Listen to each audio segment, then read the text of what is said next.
Minulle on aina ollut tärkeää se, että kotiosoitteesta riippumatta jokaisella on turvallinen asuinpaikka. Olipa kysymys sitten lapsiperheestä tai yksin elävästä, nuoresta, aikuisesta tai vanhuksesta. Kotia lähellä tulee olla toimipaikka, josta saa tarvittavia terveydenhuollon palveluita.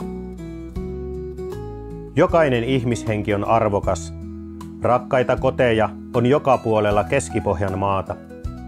Siksi pelastustoimen saatavuus ja ensivastetoiminta on varmistettava koko maakunnassamme myös tulevaisuudessa.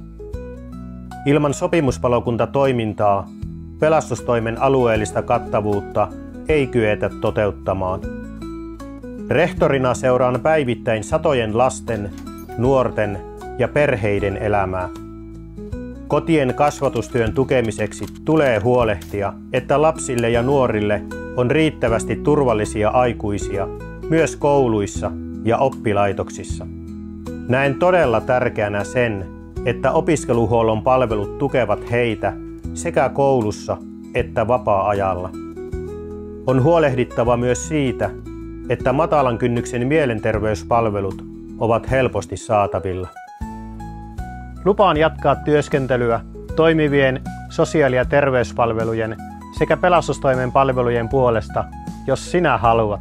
Ota rohkeasti yhteyttä, niin jutellaan lisää ja muista käydä äänestämässä.